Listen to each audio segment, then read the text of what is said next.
I was a normal 15-year-old teenage boy in grade 10 with average grades and very sporty. I loved to play rugby, basketball, athletics, you name it, I played it. But slowly, things started to go wrong. Around April, I started to notice awful headaches occurring. And I mean excruciatingly painful. I couldn't even look down without the immense pain consuming my thoughts. At first, I thought they were just migraines. Nothing a little ibuprofen can't fix, right? Sadly, this was not the case. I would complain to my mom about these headaches daily, but she refused to believe it was anything serious, as she was a nurse. Get off those screens. Spend more time outside, she would always say, but I knew something was wrong. I had a rugby carnival coming up, and I didn't want to miss out on it, so I didn't mention it anymore. I've just had a few too many knocks to the head, I tell myself. I'm just tired. Maybe I should go to sleep earlier. But I couldn't sleep. No matter how hard I tried, the pain was just too bad. Whimpering in bed, crying to my mom, "Please make it stop, Mom, please." I sobbed and sobbed until enough was enough. My mom decided to make an appointment with the doctor, just to see if there was anything they could do. I was hopeful now that the doctor could just write me a prescription for some medicine and the pain would go away. But to my disbelief, they couldn't. My mom wouldn't let this go though, and demanded a CT scan the next day. So without anything else being done, the doctor made the appointment. I felt like I was in the waiting room for hours. My head felt like it was ready to explode. It was so painful, but I had to hold back the tears so Mom wouldn't worry. Finally, my name was called, and I entered the scanning room. Around 10 to 15 minutes later, it was over. "Can we go home now?" Impatiently asking Mom, I just wanted to get into bed and sleep. "No, Matthew. We have to wait to see the doctor and see what he tells us." So we waited and waited and waited, watching the clock tick away until finally, the doctor calls us in and tells me and my mom to have a seat. I could already see my mom's face drop as soon as she saw the computer screen, holding me tight. "It's okay. You're gonna be all right," she says. The doctor faces me, stuttering his words while he tries to figure out how to tell this news to a 15-year-old boy. "I'm sorry, Matthew, but you have a brain tumor. You will need to go to the city hospital for surgery immediately." I was so confused. How could this happen? Only old people get tumors. I'm only 15. This can't be happening. The shock hit me intensely. I looked over to my mom, who was now in tears, gripping my hand with tissues up to her eyes. My whole world was turned upside down. I still had so much I wanted to do. If I die, what will people remember me for? So many things were racing around my mind at once, I couldn't take it. I burst out crying, hugging my mom close. "I love you so much, son, and I always will." I didn't have the strength to say it back, as much as I wanted to.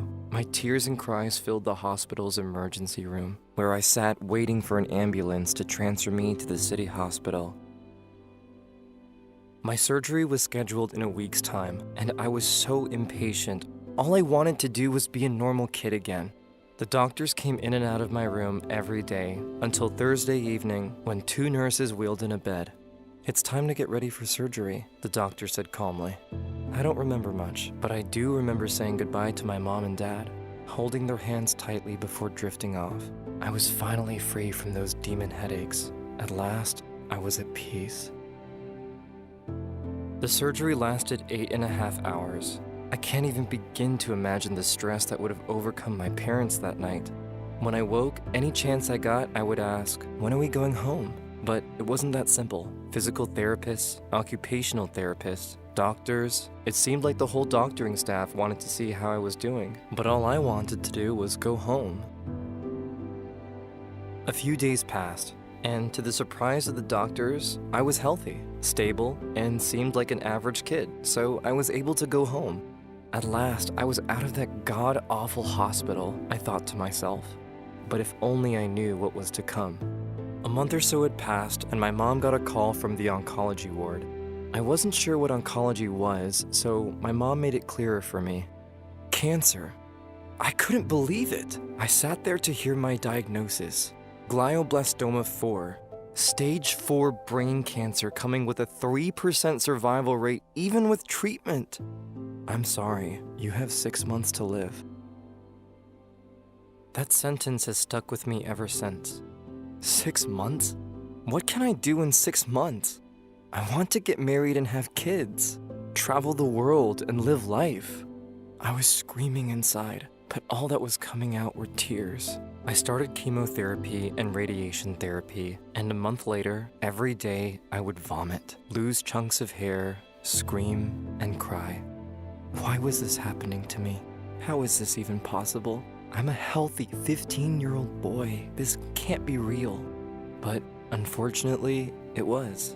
Over 14 months of treatment, countless appointments, countless medications, and more stress on my family than anything imaginable.